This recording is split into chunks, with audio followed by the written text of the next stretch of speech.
आदाब, मैं हूं मुमताज आलम रिजवी और मैं बात करूंगा ईरान की। जी हां, ईरान से बड़ी खबरें आ रही हैं। ईरान में तख्ता पलट की बात चल रही थी और यह कहा जा रहा था कि अब वहां रजा शाह पहलवी की हुकूमत आ जाएगी और जो आयतुल्लाह सैयद अली खामनाई हैं वो रूस भाग जाएंगे या उन्हें फांसी दे दी जाएगी। कहीं सद्दाम हुसैन का हवाला और कहीं किसका हवाला, ये सब कहा जा रहा था। लेकिन एक बयान में सारी साजिशों का तख्ता पलट हो गया और हालात ये है कि अभी इजराइल में तख्ता पलट चल रहा है और अमेरिका में भी वही सूरत हाल है। अमेरिका में आज की तारीख में तकरीबन 30 लाख लोग सड़कों पे उतरे हुए हैं।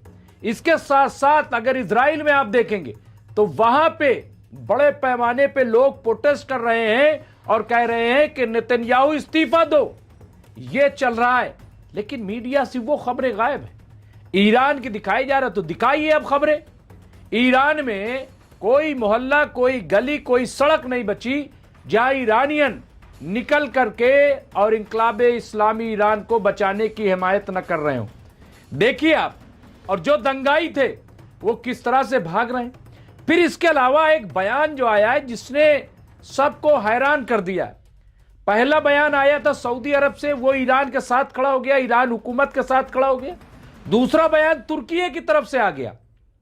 जी हां, रजब तैयब अर्दगान की हुकूमत ने भी अब पूरी तरह से ईरान का साथ देने का ऐलान कर दिया।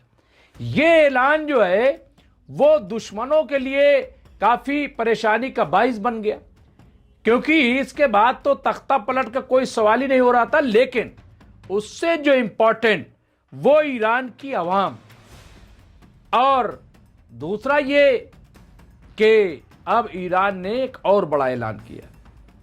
मैं इसका जिक्र इसलिए कर रहा हूं क्योंकि ये बहुत इंपॉर्टेंट है। ईरान ने कहा है कि 24 घंटे के अंदर हम न्यूक्लियर बम बना सकते हैं। 24 घंटे के अंदर बैलिस्टिक मिसाइल तो पहले ही बना चुकी थी, ईरान बना चुका है, जिसके बारे में यह कहा जा रहा है कि वो परमाणु बम लेकर के वो कहीं भी जा सकती है वो बैलिस्टिक मिसाइल। अब ये जो बयान आया है इसके बाद से इजराइल के अंदर भगदड़ मच गई है और बेंजामिन नेतन्याहू को समझ में नहीं आ रहा है कि वो क्या करें, क्योंकि ये बहुत बड़ी बात है। देखिए, काफी दिनों से ये बात चल रही थी और अमेरिका दावा कर रहा था कि साहब हमने B-2 बम्बर मार दिया जून 2025 में, जब 12 दिन की जंग हुई थी, तो हमने तो सब तबाह कर दिया। अगर सब तबाह हो गया तो ये क्या है, ये कहां से आ गया न्यूक्लियर बम। और ईरान ने दावा ठोक दिया है कि हां, अगर हम चाहें तो 24 घंटे में परमाणु बम बना सकते हैं। इसका मतलब क्या है?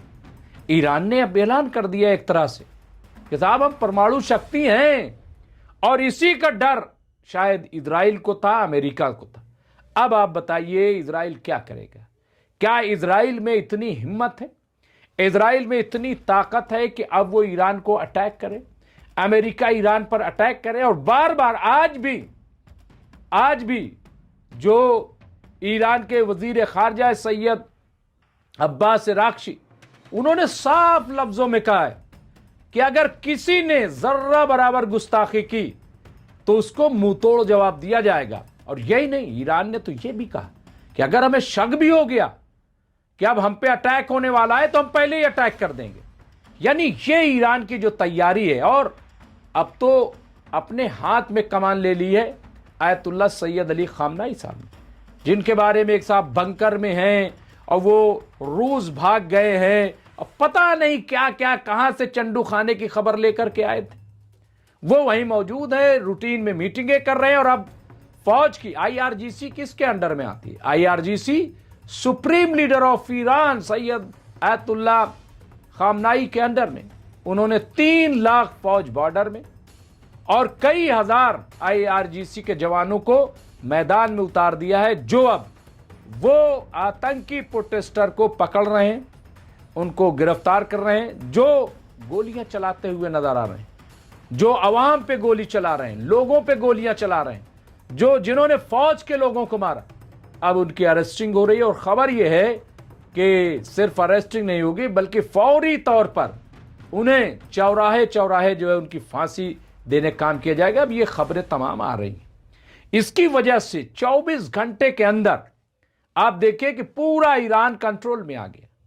72 घंटे का टाइम दिया था, लेकिन 24 घंटे में सिर्फ एक दो बयानात से तो ये आयतुल्लाह सैयद अली खामनाई साहब ने अपनी ताकत दिखाई। फिर दूसरी चीज ये कि देखिए, अगर कोई ये समझे कि वो मरने के डर से, ये मैं नहीं कह रहा हूं, ये मैं बता रहा हूं वहां की तारीख। देखिए, जिसके सामने करबला हो और किरदार इमाम हुसैन हो, वो कभी मरने से नहीं डरता। और मरना कोई शिकस्त की निशानी नहीं है, माफ कीजिएगा। अगर आप शहीद हो जाते हैं अपने देश के लिए, कुर्बान हो जाते हैं अपने देश के लिए, तो ये कोई हार की निशानी नहीं है, बल्कि अपने उसूलों पर मरना ये कामयाबी है।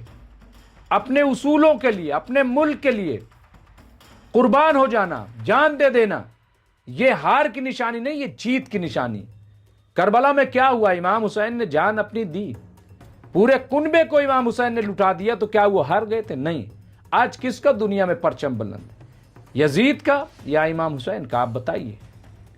इसका मतलब यह हुआ कि मरना जो है वो इस बात की दलील नहीं कि वहां पे हार हो गई है। और यही वजह है, आप देखिए कि वो डटे रहे और उन्होंने, वहां के लोगों ने उनका साथ दिया। और एक बार फिर इमाम खामनाई ने, ये आयतुल्लाह खामनाई ने कहा कि एक मर्तबा जब अल्लाह के सामने हमने सर झुका दिया तो दुनिया की किसी ताकत के आगे हम सर नहीं झुकाएंगे, सिर्फ सुपर पावर तो अल्लाह है, इसके अलावा कोई नहीं। फिर वही बयान सामने आया और आप देखिए कि पूरा नक्शा ईरान का बदल गया। हाँ, नुकसानात हुए, वहां पे काफी लोग मारे गए, काफी 26 मस्जिदों को नजर आतिश किया गया। कौन लोग थे ये? क्या जो लोग मस्जिदों में आग लगा रहे हैं उनको आप ये कह सकते हैं कि ये मुसलमान है? क्या मुसलमान कभी मस्जिदों में आग लगाएगा? ये तो आतंकवादी होंगे, टेररिस्ट होंगे। तो वो आग लगा रहे हैं तो क्या उनको अरेस्ट न किया जाए? जो लोग फौज के लोगों को मार रहे हो, क्या आप समझ रहे हो कि वो पहले दिन से, आप ये देखिए, प्रोटेस्ट होता है, मांग रखी जाती है, मांग के खिलाफ मुसलसल प्रोटेस्ट चलता है। भाई आप हिंदुस्तान में आप देखिए, हमारे मुल्क में किसानों ने 1 साल तक आंदोलन किया और पीसफुली आंदोलन रहा, 16-17 मरतबा हुकूमत से बात की। ये होता है प्रोटेस्ट, ये प्रोटेस्ट। लेकिन अगर कोई दंगा करना चाहे, कोई फसाद करना चाहे, तो फिर आप उसको प्रोटेस्ट मानेंगे? नहीं, वो प्रोटेस्ट नहीं होता है।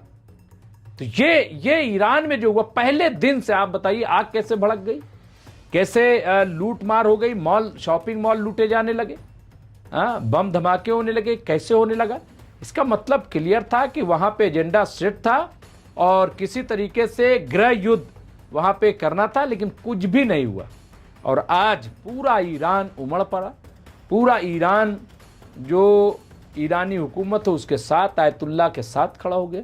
तो ये ईरान की ताकत है। और तुर्की अब आ गया है, सऊदी अरब ने पहले भी कहा, और मैं समझता हूं कि तमाम मुस्लिम ममालिक जैसे भी हो, लेकिन वो कभी भी ईरान के मुखालिफ नहीं होंगे। ओआईसी का भले बयान ना आया हो, लेकिन ओआईसी, क्योंकि ईरान ने जो अपनी खारजा पॉलिसी को स्ट्रॉन्ग किया है वो बहुत इंपॉर्टेंट है। और अब जिस तरह से अमेरिका में प्रोटेस्ट हो रहा है, इजराइल में प्रोटेस्ट हो रहा है, मुझे नहीं लग रहा है कि अब अमेरिका कहीं भी किसी भी तरह की गलती करेगा, क्योंकि ईरान ने जो बातें कह दी हैं अब उससे पसीने छूट गए हैं, न सिर्फ ये कि इजराइल के बल्कि अमेरिका के। बहरहाल इस पर हम आपको फिर अपडेट देते रहेंगे। देखते रहिए एमएमसी न्यूज़ इंडिया। बहुत बहुत शुक्रिया। मैं मुमताज़ आलम रिजवी।